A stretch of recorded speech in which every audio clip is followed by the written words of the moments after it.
সূরা ফাতিহা 7 বার পাঠ করে মধুতে ফু দিলে কি হয়? আমি আবার বলছি, সূরাতুল ফাতিহা 7 বার পাঠ করে মধুতে ফু দিলে কি হয়? খুবই দামি এবং গুরুত্বপূর্ণ আমলটি। আমলটা আপনি শিখে রাখুন, আপনার কাজে লাগবে। আমলটি কখন কিভাবে করবেন, কোন নিয়মে করবেন, আমলটি করে কিভাবে আপনি উপকৃত হবেন আমি বলে দিচ্ছি। তাই বিস্তারিত জানার জন্য, আমলটি শিখে রাখার জন্য ভিডিওটি না টেনে না কেটে ধৈর্য এবং মনোযোগ সহকারে শেষ পর্যন্ত আপনি দেখতে থাকুন, তাহলে আপনি সঠিক নিয়মে আমলটি করতে পারবেন। প্রিয় ভাই বোনেরা, আমলটি যখন করবেন এর পূর্বে আপনাকে যে কাজগুলো করতে হবে আমি আপনাদেরকে বলে দিচ্ছি কিভাবে আমলটি করবেন। বিস্তারিত জানার জন্য আপনি ভিডিওটি না টেনে দেখুন, অবশ্যই আপনি সঠিক নিয়মে আমলটি করতে পারবেন। শুরুতে বলে দেবো কিভাবে আমলটি করবেন, এরপরে বলবো আমলটি করে কিভাবে উপকৃত হবেন। তাহলে চলুন কিভাবে আমলটি করতে হয় জেনে নেওয়া যায়। আমলের শুরুতে আপনার কাছে কি রাখতে হবে? আপনার কাছে কিছু মধু রাখতে হবে। আপনার কাছে কিছু মধু রেখে আপনি ডেকে রাখবেন, ভালো মধু। এরপরে উত্তম রূপে আপনি পবিত্রতা অর্জন করবেন। পবিত্রতা অর্জন করে পবিত্র স্থানে আপনি বসবেন।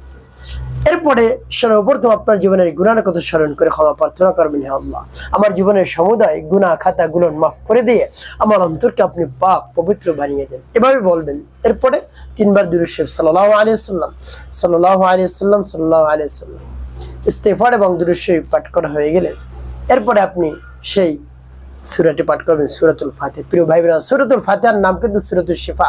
প্রায় 14টি নাম রয়েছে সূরাতুল ফাতিহা, এর মধ্যে আছে সূরাতুল শিফা, রোগ মুক্তির সূরা। তো এভাবে সূরাতুল ফাতিহা পাঠ করে মধুতে ফু দিলে কোন রোগ থেকে আপনি মুক্তি পাবেন আমি আপনাদেরকে বলে দিচ্ছি। প্রিয় ভাই বোনেরা, সূরাতুল ফাতিহা আমি বলে দিচ্ছি, পরিপূর্ণ বিশ্বাস এবং আস্থা নিয়ে সূরাতুল ফাতিহা আপনি পাঠ করবেন। সূরাতুল ফাতিহা পাঠ করে মধুতে ফু দিয়ে পরবর্তীতে মধু কি করবেন বলে দিচ্ছি। আগে আমলটি শেষ করে নেই। বিসমিল্লাহির রহমানির রহিম, আলহামদুলিল্লাহি রাব্বিল আলামিন, আর রহমানির রহিম, মালিকি ইয়াউমিদ্দিন, ইয়াকা না'বুদু ওয়া ইয়াকা নাস্তাঈন, اهدنا الصراط المستقيم صراط الذين أنعمت عليهم غير المغضوب عليهم ولا الضالين।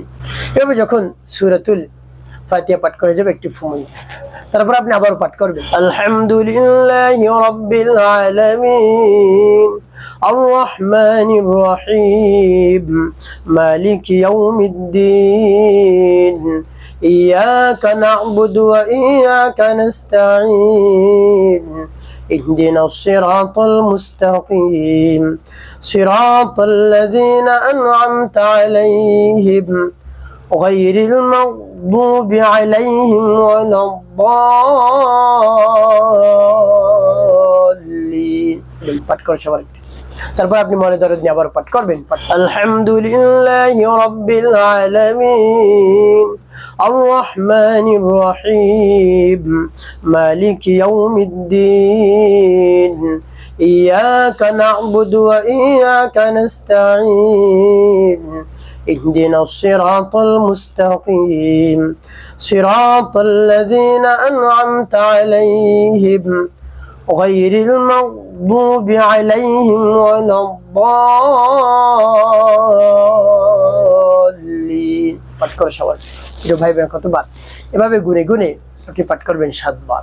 7টি ফু দিবেন মধুতে। এরপরে 3 বার দুরূদ ইব্রাহিম, আল্লাহুম্মা সাল্লি আলা মুহাম্মাদ ওয়া আলা আলি মুহাম্মাদ কামা সাল্লাইতা على إبراهيم وعلى آل إبراهيم إنك حميد مجيد اللهم بارك على محمد وعلى آل محمد كما باركت على إبراهيم وعلى آل إبراهيم إنك حميد مجيد اللهم صل على محمد وعلى آل محمد كما صليت على إبراهيم وعلى آل إبراهيم إنك حميد مجيد اللهم بارك على محمد وعلى آل محمد كما باركت على إبراهيم وعلى آل إبراهيم إنك حميد مجيد اللهم صل على محمد وعلى آل محمد كما صليت على إبراهيم وعلى آل إبراهيم إنك حميد مجيد اللهم بارك على محمد وعلى آل محمد كما باركت على إبراهيم وعلى آل إبراهيم إنك حميد مجيد।